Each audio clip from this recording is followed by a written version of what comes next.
इस वीडियो में ननार्वे जो कि द फ्लैश सीरीज का एक कैरेक्टर है उसकी पूरी कहानी को कैप्चर किया गया है। तो कहानी की शुरुआत में हम देखते हैं कि जूम को हराने के बाद फ्लैश पूरी सिटी में घूम रहा था अपने नए दुश्मन की तलाश में, लेकिन वहाँ कहीं भी उसे कोई मिल नहीं रहा था, जबकि वो जानता था कि प्रॉब्लम उसका पीछा कैसे छोड़ सकती है। दूसरी तरफ जब सीन चेंज होता है तो हम वहाँ पर कई सारे ऑफिसर्स को देखते हैं। ये सभी एक बहुत बड़ी लेक पर जाल बिछाए हुए थे। यहाँ पर पूरे लेक पर लेजर लाइट्स लगी हुई थी जो कि किंग शार्क को पकड़ने के लिए होती है। अब ऐसे ही कुछ देर इंतजार करने के बाद वो उसे खाने का लालच देते हैं, लेकिन अभी भी ननार्वे उस लेक के अंदर से बाहर नहीं आया था। ये लोग समझ चुके थे कि ननार्वे यहाँ पर नहीं है, शायद वो यहाँ से भाग चुका है। इस कारण से अब वो उस लेजर लाइट को बंद करके वहाँ से जाने लगते हैं, लेकिन इतना करने की ही देरी थी कि ननार्वे तुरंत ही लेक से बाहर आता और सभी को मारते हुए वहाँ से भाग जाता है। यहाँ तक कि रीइंफोर्समेंट भी सही टाइम पर वहाँ तक पहुंची नहीं थी। दूसरी तरफ अपने दुश्मन से बेखौफ फ्लैश अभी भी अपनी लैब में आराम से बातें कर रहा था, लेकिन तभी वहाँ पर आर्मी से मार्क्स वहाँ पर आता है और यहाँ पर आने के बाद वो फ्लैग से ननार्वे के बारे में पूरी बातें बताता है।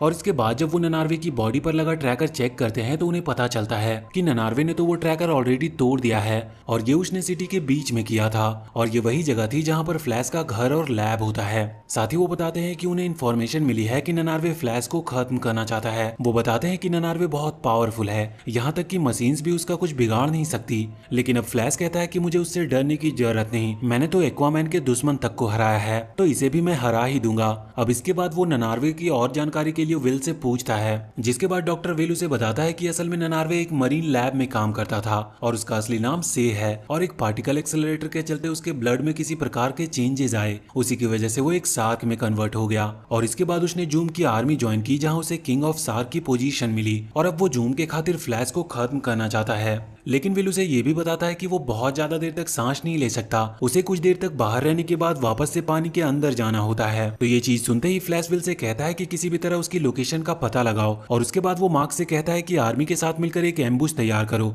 हमें जल्द से जल्द उसे पकड़ना होगा। अब उनके जाने के बाद सिस्को जब इस चीज पर और ज्यादा इन्फॉर्मेशन फाइंड कर रहा होता है तब उसे पता चलता है कि से की वाइफ भी उसी के साथ मरीन लैब में काम करती थी और वो अभी भी वहीं पर काम करती है। साथ ही ननार्वे की वाइफ की रिसेंट हिस्ट्री ये बता रही थी कि उसे शार्क में कुछ ज्यादा ही इंटरेस्ट है। अब सिस्को ये समझ चुका था कि वहाँ पर उन्हें कुछ ना कुछ जानकारी मिल सकती है, इसीलिए वो तुरंत ही मरीन लैब की तरफ निकल पड़ता है। आगे हम देखते हैं कि सिस्को और कैप्लिन दोनों ही मरीन लैब में पहुंच चुके थे। वहाँ पर सारे क्वेश्चंस पूछने के बाद ननार्वे की वाइफ तानिया उन्हें जवाब देती है कि ननार्वे को कैंसर था और वो ज्यादा दिनों तक जीने वाला नहीं था, लेकिन जब वो पार्टिकल एक्सेलरेटर वाला एक्सीडेंट हुआ तो रेडियो एक्टिव वेव्स के कारण उसके ब्लड में चेंजेस हो गए और 3 दिन के अंदर ही वो पूरी तरह से शार्क में कन्वर्ट हो गया, मगर इसी के चलते आज वो जिंदा है। अब यहाँ पर सिस्को उससे उस पार्टिकल एक्सेलरेटर वाले इंसिडेंट्स की फाइल मांगता है, ये कहकर कि शायद इससे हमें कोई जानकारी मिल जाए, पर जब वो फाइल चेक करते हैं तो उन्हें उसमें कुछ भी नहीं मिलती। दूसरी तरफ हम देखते हैं कि अब बहुत रात हो चुकी थी और फ्लैश अभी तक सिटी में घूमते हुए ननार्वे का पता लगा रहा था, लेकिन अब तक उसे ननार्वे का कोई पता नहीं मिला था, इसीलिए अब वो अपने घर वापस लौट आता है।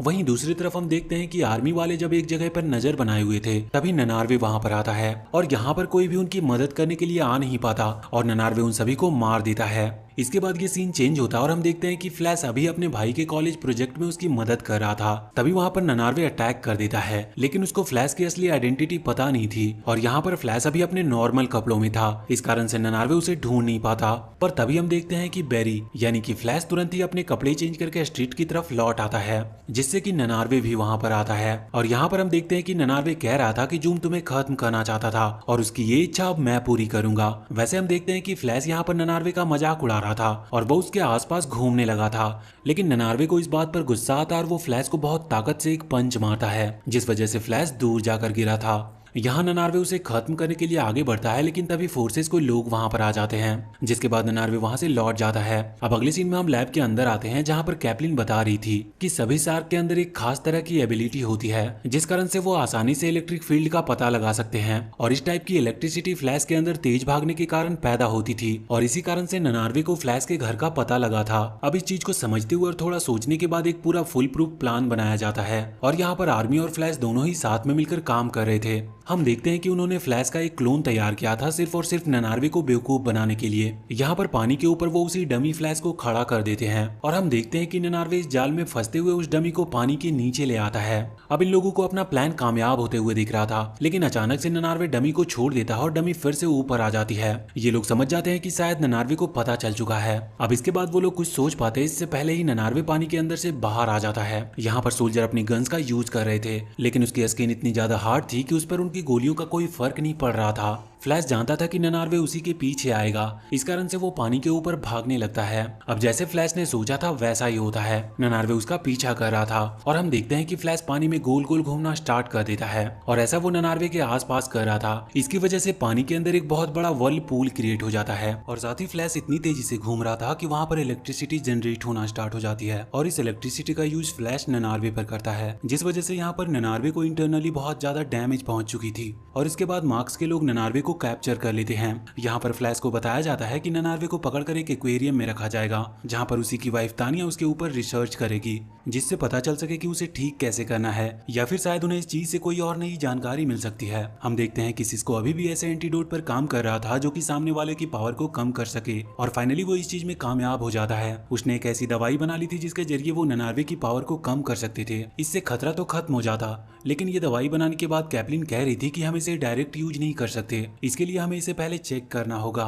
लेकिन फ्लैश कहता है कि ये सब करने की क्या जरूरत है, हम सीधा ननार्वे पर इसे चेक कर सकते हैं। वैसे ये बात जब आर्मी के लीडर को पता चलती है कि ऐसी कोई दवाई है जिससे वो ननार्वे की पावर को वापस से कम करके उसे नॉर्मल फॉर्म में ला सकते हैं, तो इस पर वो बहुत खुश होती है। और साथ ही यहाँ पर तानिया बता रही थी कि वो ऐसा डिवाइस बना रही थी जिससे वो लोग ननार्वे के साथ कम्युनिकेट कर सकते हैं और अगर ऐसा पॉसिबल हो गया तो कम्युनिकेट करने के बाद वो ननार्वे से वो पावर लेकर किसी और के अंदर ट्रांसफर कर सकते हैं। अब इस चीज पर आर्मी की लीडर खुश होते हुए उसे उस ग्रुप का लीडर बना देती है। इसके बाद हम देखते हैं कि तानिया यहाँ पूरे ग्रुप को लेकर उस डिवाइस के बारे में बता रही थी। ये डिवाइस नर्वस सिस्टम की वेव्स का पता लगाता है, इस चीज से वो ननार्वे की बातों को कुछ हद तक समझ सकते थे। हम देखते हैं कि यहाँ पर वो ननार्वे से कनेक्ट कर रहे थे और उसे वो पूरी डिटेल्स में बता रहे थे कि कैसे वो ननार्वे की पावर्स लेकर किसी और में भेज सकते हैं, जिससे कि वो फिर से पहले जैसा नॉर्मल हो जाएगा और साथ ही फिर से वो अपनी लाइफ नॉर्मल तरीके से जी पाएगा। वैसे इसके बाद तानिया उस लेजर लाइट को हटा देती है और अब जब ननार्वे पानी के अंदर से बाहर आता है तो हम देखते हैं कि उसने एक डिवाइस पहन रखा था जिससे तानिया उसके नर्वस सिस्टम के वेव्स का पता लगाती है। यहाँ पर हम देख पाते हैं कि ननार्वे पूछ रहा था कि वो किस तरीके से ठीक हो सकता है, लेकिन तभी फ्लैश आगे बढ़ता और उसे देखते ही ननार्वे को बहुत गुस्सा आने लगता है। वो तुरंत उस डिवाइस को उतारकर वहीं पर फेंक देता है और वापस से पानी के अंदर चला जाता है। यहाँ पर तानिया कह रही थी कि फ्लैश से उसकी नफरत बिल्कुल पीक पर पहुंच चुकी है, लेकिन यहाँ पर सिस्को और कैप्लिन कहते हैं कि हम इस डिवाइस पर और ज्यादा काम करेंगे और उसे और ज्यादा एडवांस बनाएंगे। इसके बाद अब वो लौट चुके थे अपने काम पर और कुछ समय की मेहनत के बाद वो इस तरह का डिवाइस भी क्रिएट कर लेते हैं और अब बस उसकी टेस्टिंग बाकी थी। यहाँ पर उन्हें खबर मिलती है कि अभी ननार्वे कहाँ पर है, तो तुरंत ही वो लोग उस जगह पर पहुंच जाते हैं। वहाँ जैसे उन्हें ननार्वे दिखता है तो वो सबसे पहले उसे वो डिवाइस पहना देते हैं। इस चीज से ननार्वे बहुत ज्यादा गुस्से में था, लेकिन हम देखते हैं कि डिवाइस के अंदर से आवाज सुनते ही ननार्वे शांत हो जाता है, मगर अचानक से ही वो सिस्को को उठाकर पकड़ लेता है और वो उसे बहुत ही ज्यादा टाइट पकड़े हुए था और साथ ही कोई उम्मीद नहीं थी कि वो उसे छोड़ेगा। ये देखते हुए फ्लैश तुरंत ही उस खास एंटीडोट के इंजेक्शन को लेता और ननार्वे को लगा देता है। ऐसा वो पहले भी कर सकते थे, लेकिन बिना टेस्टिंग के ऐसा करना गलत था। अब इस इंजेक्शन के लगते ही ननार्वे अचानक से उसी तालाब में गिर गया था, मगर थोड़ी देर में वो वापस लौटता है और हम देखते हैं कि उसकी पूरी बॉडी शार्क से कन्वर्ट होकर वापस से ह्यूमन फॉर्म में आ रही थी। इसके बाद जब ननार्वे की आंख खुलती है तो वो लैब के अंदर आ चुका था। यहाँ पर आकर वो और भी ज्यादा गुस्से में था, लेकिन तभी वो तानिया को दिखता है और अपना गुस्सा शांत करता है। यहाँ पर वो ये चीज देखकर शॉक था कि उसकी पूरी बॉडी वापस से इंसानों जैसी बन चुकी है, लेकिन तभी कैप्लिन उसे बताती है कि ऐसा हमेशा के लिए नहीं है। अभी उन्होंने इतना पावरफुल एंटीडोट नहीं बनाया कि वो पूरी पावर को खींच सके और साथ ही ननार्वे के अंदर अभी भी एनिमल हार्मोन्स मौजूद हैं, इस कारण से वो कुछ टाइम में वापस से अपने शार्क फॉर्म में लौट आएगा। लेकिन यहाँ पर कैप्लिन कहती है कि चिंता की बात नहीं है, हमें पता है कि एंटीडोट कैसे बनानी है, तो हम अब इससे भी ज्यादा पावरफुल एंटीडोट बना सकते हैं जो कि परमानेंट काम करेगी। वहीं पर डॉक्टर विल खड़ा था।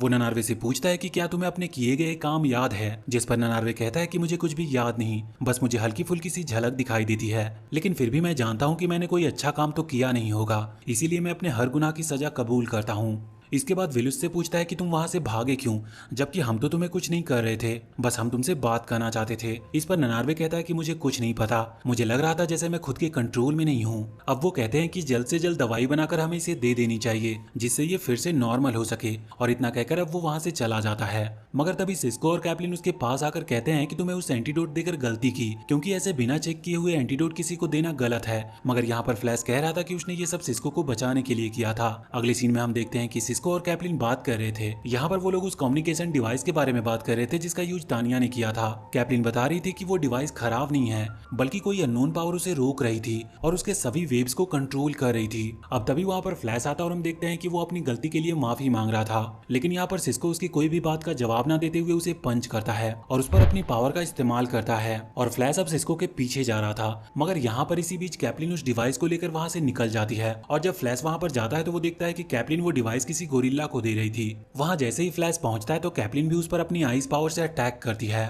और अब वो गोरिल्ला भी वहां से चला गया था और कुछ देर में सिस्को और कैप्लिन नॉर्मल हो जाते हैं। वैसे उस गोरिल्ला का नाम हमें ग्राउड पता चलता है और उसके पास साइकिक पावर है जिनकी मदद से वो दूसरों के माइंड को कंट्रोल कर सकता है। आगे हम देखते हैं कि वो सभी लैब में बैठे हुए थे। यहाँ पर वो बातें कर रहे थे कि आखिर वो ग्राउड का पता कैसे लगाए। अब यहाँ पर वो ट्रैकर चेक करते हैं जो उस डिवाइस के अंदर लगा हुआ था, लेकिन उन्हें पता चलता है कि ग्राउड पहले ही सिटी के सारे सेंसर खराब कर चुका है, जिस कारण से उस डिवाइस का पता लगाना अब नामुमकिन है। इसके बाद फ्लैश लीडर से पूछता है कि सिटी के अंदर कई सारे पावर ब्लॉकर लगे हुए हैं, अगर हम उन्हें एक्टिवेट कर देते हैं तो हम उस साइकिक पावर को रोक सकते हैं, जिसके बाद से वो किसी भी ह्यूमन पर अपना कंट्रोल फिर से कर नहीं पाएगा। लेकिन अब लीडर बताती है कि कुछ साल पहले जब फ्लैश की उससे एक दुश्मन के साथ फाइट हो रही थी, उसी बीच सिटी के अंदर सारे ब्लॉकर बंद हो गए थे। दरअसल इसका कारण था पावर सप्लाई का कट हो जाना और इतने ही देर में ग्राउंड ने अपनी पावर से वहां के सिक्योरिटी को अपने वश में कर लिया और उसके बाद उसका कंट्रोल वहां पर भी बन गया। इससे साफ पता चल रहा था कि ग्राउंड की ये बहुत लंबी और सोची समझी साजिश थी। इसके लिए उसने बहुत ज्यादा प्लानिंग कर रखी थी। यहाँ पर कैप्टन कह रही थी कि ग्राउंड ने सच में बहुत सोच समझकर हर कदम रखा है। हम जब 99 पर उस डिवाइस का यूज कर रहे थे तब 99 इसी कारण से हमारी बातों को सुन नहीं पा रहा था, क्योंकि ग्राउंड उसे रोक रहा था। ये तो कमाल की बात है कि 99 ने अपने माइंड को इस तरह से कंट्रोल किया कि वो उसकी बातों में नहीं आया। वैसे कैप्टन ने ये चेक किया था कि जो पिछला डिवाइस जो कि तानिया ने बनाया था वो खराब नहीं था, वो भी वर्क कर रहा था। यहाँ पर फ्लैश पूछता है कि जब वो वर्क कर रहा था तो गोरिल्ला ने उसे क्यों नहीं चुना, क्योंकि वो तो फेंक दिया गया था। अगर वो चाहता तो उसे भी उठा सकता था। उसे इस तरह से प्लान करके यहाँ घुसकर इस नए वाले को लेने की क्या जरूरत थी। तो यहाँ पर कैप्टन बताती है कि इसमें उसकी बहुत बड़ी चाल थी। वो चाहता था कि हम उस डिवाइस से भी ज्यादा पावरफुल डिवाइस बनाएं, जिससे वो बड़े लेवल पर वेव्स को भेज सके। और अब जिस चीज का डर था वही होता है। ये बात बिल्कुल सही थी। वहाँ पर ग्राउंड उस पावर से सारे सिटी में मैसेज भेजता है। सभी को ये बात सुनाई दे रही थी। ग्राउंड कह रहा था कि कुछ ही मिनट के बाद सिटी में सभी लोग उसके कब्जे में आ जाएंगे। वहाँ कोई भी ऐसा नहीं होगा जो उससे बच पाए, क्योंकि वो सारे लोगों के माइंड पर अपनी साइकिक पावर का इस्तेमाल कर रहा है। यहाँ पर फ्लैश कहता है कि हम इस तरीके से हाथ पर हाथ रखकर बैठ नहीं सकते, इसीलिए अब वो तुरंत ही निकल पड़ता है। अभी उसे ग्राउंड के सर से उस डिवाइस को निकालना था। वो ग्राउंड के पास पहुंचकर उसके आसपास घूमने लगता है और इसके बाद वो उसे बहुत तेज पंच मारता है, जिसकी वजह से ग्राउंड बेहोश हो चुका था। जिसके बाद फ्लैश उसके पास जाता है और उस डिवाइस को निकालने लगता है, लेकिन तभी ग्राउंड को होश आ जाता है और वो फ्लैश को बहुत तेज पंच मारकर दूर फेंक देता है। यहाँ पर फ्लैश की हालत बहुत ज्यादा खराब थी। आगे हम देखते हैं कि जब वहाँ पर से ये सब चीज देखता है तो वो सभी से कहता है कि उसे वापस से अपने शार्क फॉर्म में आना होगा, तभी वो सभी लोगों को बचा पाएगा, वरना सारे लोग मारे जाएंगे। इस चीज में बहुत खतरा था, इसीलिए कैप्टन सिस्को और बाकी लोग से को समझाते हैं कि ऐसा मत करो, क्योंकि अगर उसने ऐसा किया तो इसके बाद वो लोग फिर से उसे नॉर्मल नहीं कर पाएंगे, क्योंकि उसके ब्लड पार्टिकल के साथ ज्यादा खिलवाड़ करना गलत है। लेकिन यहाँ पर से को अपनी चिंता नहीं थी। वो पूरी सिटी को बचाना चाहता था और अब तक उससे जितनी भी गलती हुई उसे वो सुधारना चाहता था। इसके बाद उसे फिर से तैयार किया जाता है, जिसके बाद वो एक बार फिर से अपने शार्क फॉर्म में वापस से आ चुका था और वो ये बात जानता था कि वो कभी अब फिर से नॉर्मल नहीं हो पाएगा। लेकिन फिर भी इस बात की चिंता ना करते हुए वो सीधा उस जगह पर पहुंच जाता है जहाँ पर ग्राउंड और फ्लैश की फाइट चल रही थी। उसके वहाँ पर आते ही उन दोनों में बहुत ही ज्यादा खतरनाक फाइट स्टार्ट हो जाती है और हम देखते हैं कि दोनों ही हार मानने को तैयार नहीं थे और यहाँ दोनों ही एक दूसरे पर भारी पड़ रहे थे। कभी 99 ग्राउंड को दूर फेंक रहा था तो कभी ग्राउंड 99 पर भारी पड़ रहा था। लेकिन इस सब के बीच में वो एक बिल्डिंग पर आ चुके थे। यहाँ पर 99 की हालत अब खराब हो रही थी। हम देखते हैं कि ग्राउंड उसे किसी तरह से नीचे गिराता है और उसे पकड़कर एक क्रेन से लटका देता है। वो बहुत ही ऊपर लटका हुआ था। इस चीज का पता चलते ही लैब से कैप्टन फ्लैश से कहती है कि जाकर उस क्रेन पर इलेक्ट्रिसिटी का यूज करो और ऐसा करने के बाद हम देखते हैं कि वो पूरी बिल्डिंग गिरने लगती है और यहाँ पर 99 और ग्राउंड दोनों ही नीचे गिर पड़ते हैं। अब यहाँ पर दोनों ही एक दूसरे की तरफ बढ़ रहे थे, लेकिन 99 पहले ही ग्राउंड को पंच मारकर दूर फेंक देता है, जहाँ पर ग्राउंड बेहोश हो गया था और जल्दी से 99 जाकर उसके सर से वो डिवाइस निकाल लेता है, जिसके साथ ही यहाँ पर 99 और फ्लैश की जीत हो चुकी थी। उन्होंने इस पूरी सिटी को बचा लिया था। अब सारे सिटी वाले तो खुश थे, मगर 99 को अपनी सारी जिंदगी अब इसी तरह से शार्क बनकर बितानी होगी। अब बस उसके पास वो डिवाइस था, इसीलिए वो अपनी वाइफ तानिया से बात कर सकता था। और इसी के साथ ये कहानी यहीं पर खत्म होती है। तो वीडियो अगर अच्छी लगी हो तो चैनल को सब्सक्राइब करके बेल आइकन जरूर दबा